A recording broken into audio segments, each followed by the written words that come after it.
Well, good afternoon, ladies and gentlemen, and we are about to embark on a very interesting session on the freedom of religion. I think it was 1762, the French philosopher Jean-Jacques Rousseau started his book on the social contract with the immortal words, "All men are born free, but everywhere they are in chains." And this society has, of course, on a number of different areas, including freedom of expression, investigated the boundaries of our freedoms, and this coming session will be a very interesting and important examination of the freedom of religion. So there will be two speakers. The first is the Most Reverend Julian Porteous, and the second is Gerard Henderson, both of whom I think are well known to you all. But His Grace the Archbishop of Hobart was born in Sydney in 1949.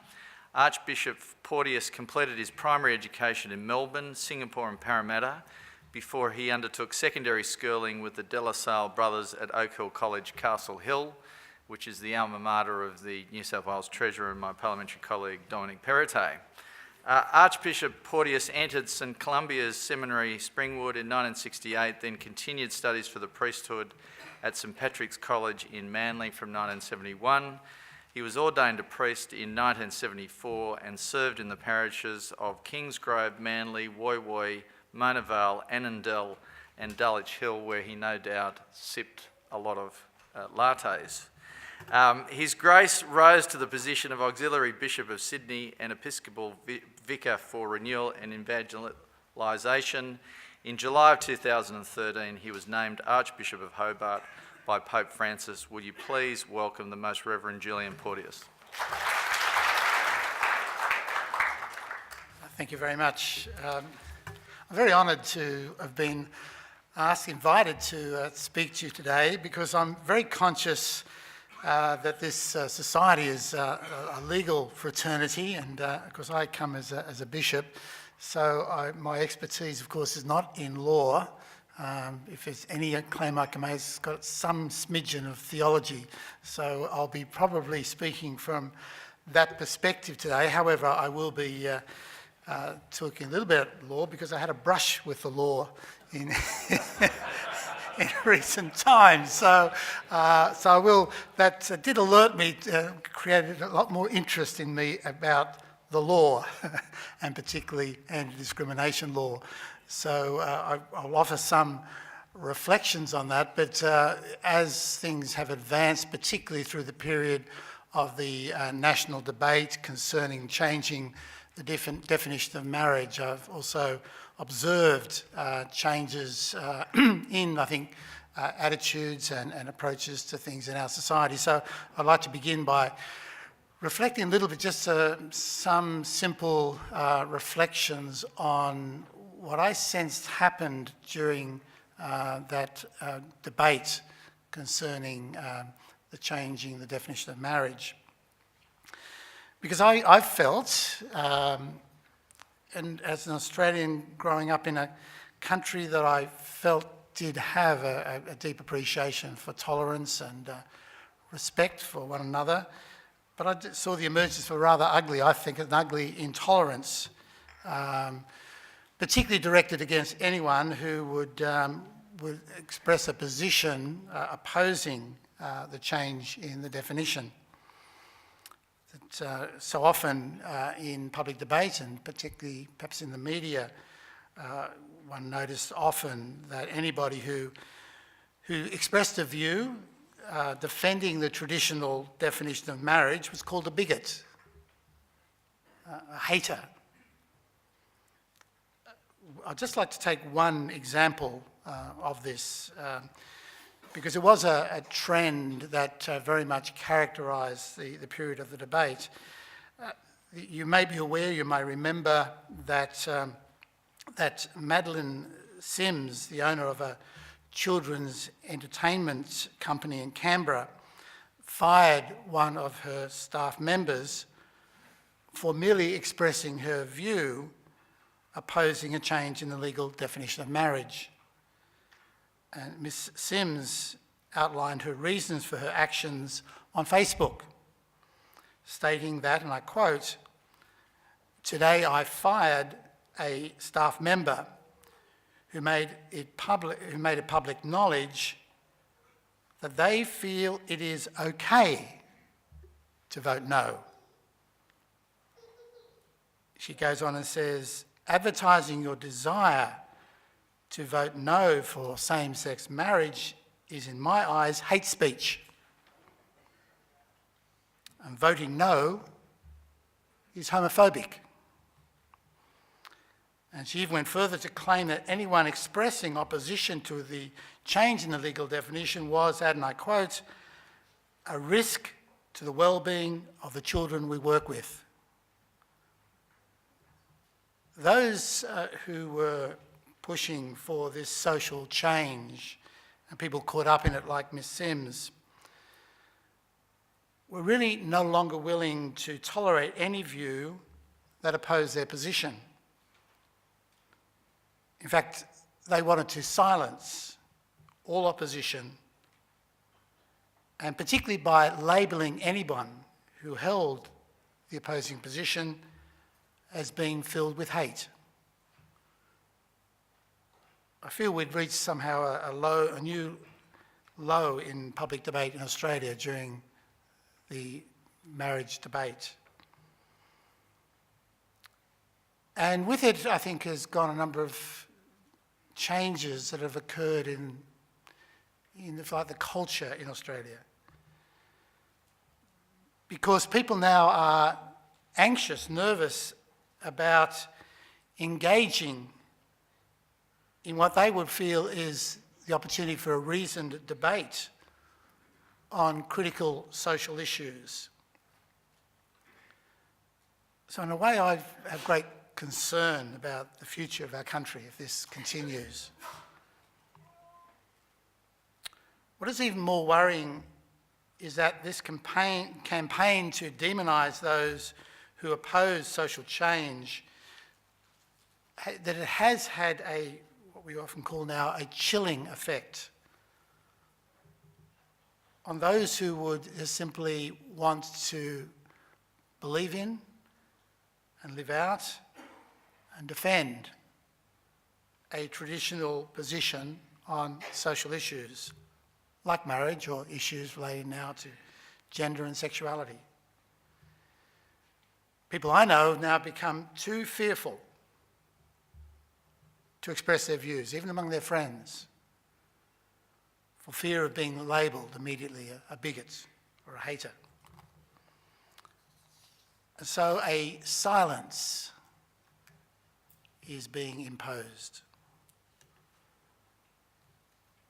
Well, anyone who was attacked for opposing a change in the legal definition of marriage, most of those did so because they had a faith, and particularly a Christian faith, that animated their views and their position. And I noticed time and time again that they were most abused because they dared to be Christian. And they were claimed as being bigoted because they were Christian. And it does seem, as time goes on, that those who do have strong convictions on these issues are, for the most part, Christian. And so Christianity becomes a key voice going forward in social debate on social issues in our country. I think it is true now to say that, by and large, and obviously there are some notable exceptions to this, is that Christianity is really the last institution, great institution, that is able to resist a radical social agenda. And as a result, they come under particular attack.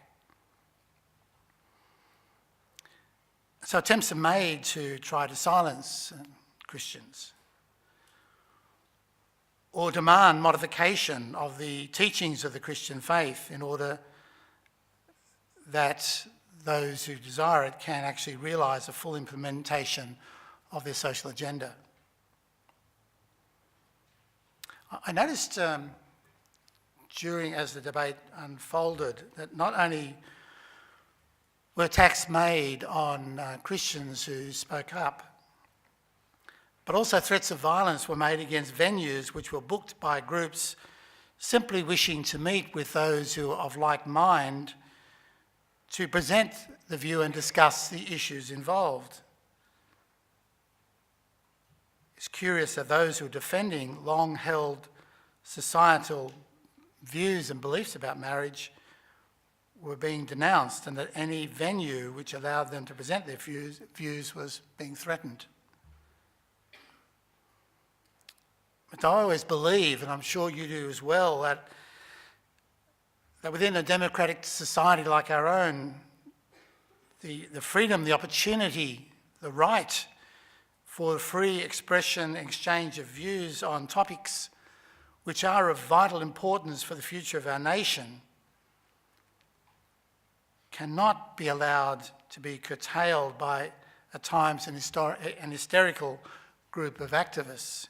And yet, sadly, that is what happened.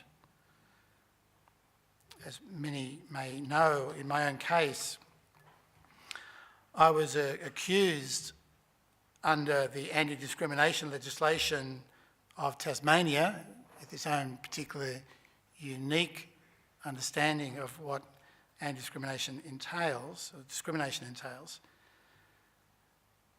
I was accused of causing offence to those who were same-sex attracted. What I'd been doing simply was carrying out my role, my responsibility as a bishop, that was presenting what was firstly well-known Catholic teaching on the nature of marriage, and I presented it to the Catholic cohort, the parishes and the schools within the Archdiocese of Hobart. But this act, which I would have felt was just simply a bishop doing his duty, was seen as something that the law, anti-discrimination laws, could be used against, and so I was reported. I mean, I felt I had every right to express the teaching of the Church with regard to marriage, and particularly not only to say what the Church believed, but to give some explanation of why the Church believed what it did. And indeed, the document that was being used made specific reference to the fact that we respect those who may have same-sex attraction.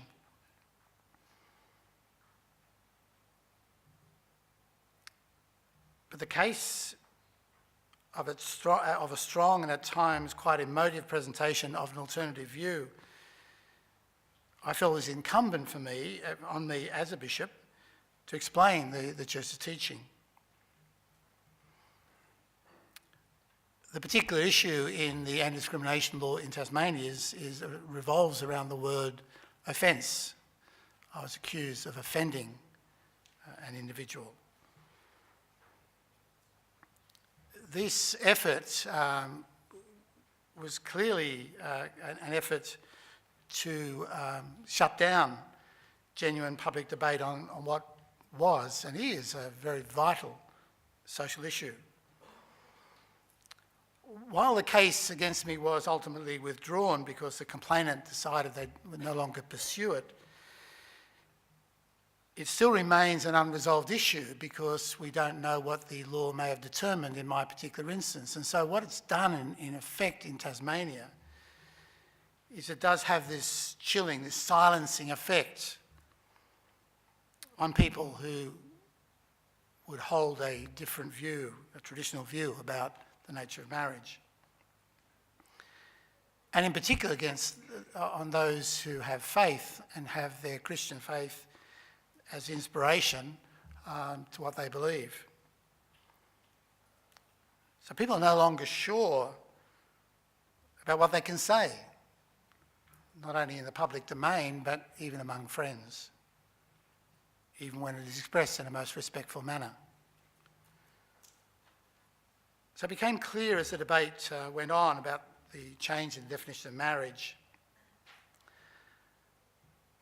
that people no longer felt comfortable about expressing their views. So I'm very pleased that the fact that one of the decisions of the Turnbull government was, in fact, to conduct a review of the protections of religious freedom by instigating the Ruddock inquiry. I noticed that the inquiry took a lot longer than had been anticipated, partly because it was flooded with submissions, I think largely from individuals who were deeply concerned that their freedoms were in fact in jeopardy. And so we await now the outcome of that inquiry. All this has drawn me into this issue of religious freedom and the right to express one's beliefs in the public forum. It's also raised for me the question of rights, of conflict of rights, and particularly to reflect on what is the actual basis for the right of religious freedom. And I think this is a very, very important issue. Upon what do we ground the right to religious freedom? So while there continues to be disagreement about the worth of rights language and a recognition of problems created by a culture overly saturated by right talk,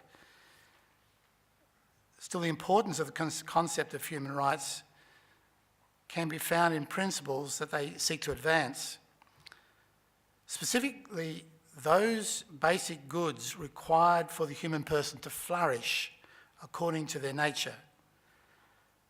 So the right to life, to liberty of speech, to religion, to association, to food, to water, to shelter. As the world recovered from the horror of the Second World War, where there were just so many instances of the denial of what we would now regard as basic human rights, leading world figures sought to craft a set of principles to defend the dignity of the human person. And this effort resulted in the development of the Universal Declaration of Human Rights. In Article 18 of the Universal Declaration of Human Rights, it states, "Everyone has the right to freedom of thought, conscience, and religion.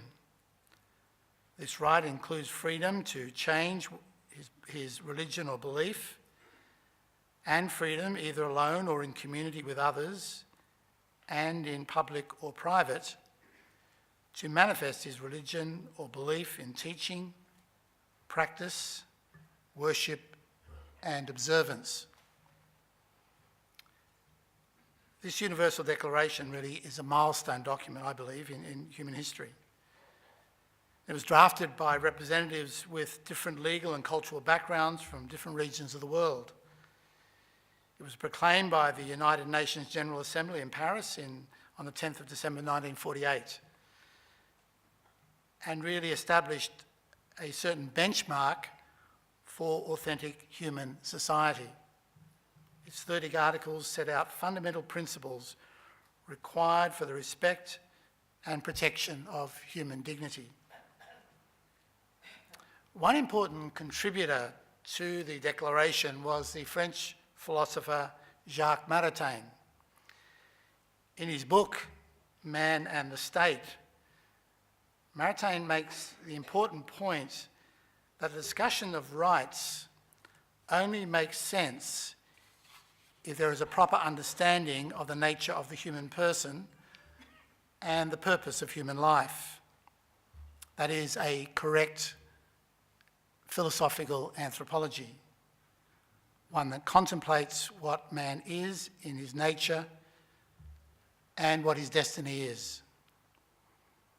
I think this presents a particular challenge for us today. Professor Marianne Glendon of the Harvard Law School has written that one of the greatest errors of modern culture, stemming, as she identifies, from the 18th century Enlightenment period and philosophy, is that we absolutise rights. And she explains that rights can only be viewed as an autonomous, licensed form of freedom that rejects any form of responsibility or duty. See, Maritain believed that the philosophical anthropology which emerged since the time of the Enlightenment did not provide adequate foundations for the rights of the human person. He maintained that the Enlightenment, and I quote, led men to conceive of rights as divine in themselves, hence infinite, escaping every objective measure, denying every limitation imposed upon the claims of ego, unquote. So the radical individualism that we experience today absolutises personal rights, at the same time, though, denying a sense of social responsibility or pursuit of the common good. Maritain recognised that a sound philosophy was needed to overcome this tendency. The philosophical anthropology requires a recognition of the authentic ontological structure of human life. He explains that the human person is endowed with, and I quote, intelligence and determines his own ends. It is up to him to put himself in tune with the ends necessarily demanded by his nature. This means that there is, by virtue of human nature, an order or a disposition which human reason can discover and according to which the human will must act in order to attune itself to the essential and necessary ends of the human person. So we cannot ultimately have and defend universal standards of appropriate treatment of human beings, human rights, unless we recognise that there is an objective truth to human existence and the way of knowing this truth. The existence of this objective order and the ability to know it is in the Catholic intellectual tradition known as natural law. Specifically, natural law is a way that the human person can know the objective order of reality through the use of reason. The acknowledgement of an objective truth about the human person is a necessary presupposition to the existence of natural moral obligations or rights. This has been a subject of teaching in the Church, particularly since Pope Leo XIII at the turn of the previous century. And it's been continually expanded and developed by popes over the last century. One of the most important rights recognised by the Church in the important Vatican II document Dignitatis Humanae is the right of religious freedom. But it's important to note that the Church does not understand these rights as absolute, as Enlightenment thinkers did. In speaking about the right to religious freedom, it says, and I quote, its exercise is subject to certain regulatory norms. In the use of all freedoms, the moral principle of personal and social responsibility is to be observed. In the exercise of their rights, individual men and social groups are bound by the moral law to have respect both for the rights of others and for their own duties towards others and for the common welfare of all. Men are to deal with their fellows with justice and civility. Ultimately, this right exists because it is viewed as necessary for the flourishing of the human person, who has a particular objective nature which can be known through the use of human freedom, human reason. So human freedom, religious freedom, is both a fundamental human right, but one that must exist in balance and harmony with other rights and important practical realities. It's not an absolute. But without the objective basis for this right, the ontological truth about human existence, there can be no fundamental guarantee of this freedom. The existence of such a right simply becomes one belief among many. So it's essential that the right to religious freedom be protected and guaranteed by all societies, constitutions and religions, because it is necessary and is required for the human person to be able to flourish. And it does protect the essential dignity of the human person. To reject human religious freedom or to force another to believe something about the nature and purpose of human existence against his own personal choice is a grave violation of the person and their flourishing. Not only does it do harm to the individual, but to the common good of society. Thus, it seems to me that it's imperative that we work tirelessly for the defence of the right of religious freedom and for the respect for religious beliefs. As indicated in the beginning of this talk, the Christian faith, I believe, remains the last great bastion of those who would seek to preserve the true nature of religious freedom.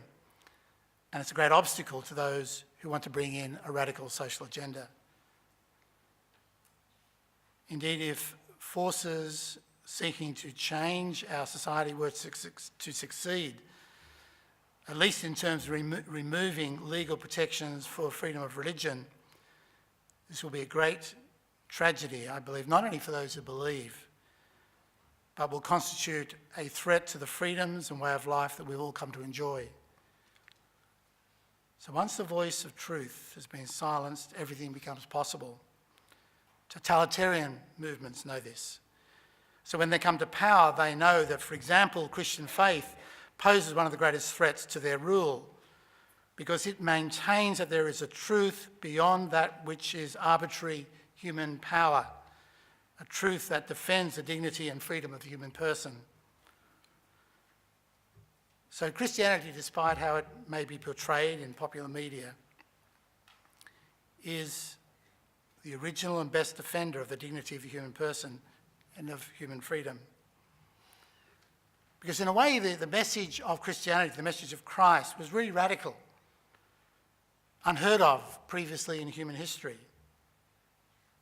That God so loved each and every human being that he sent his own Son in the world to die in order that that person may share in divine life.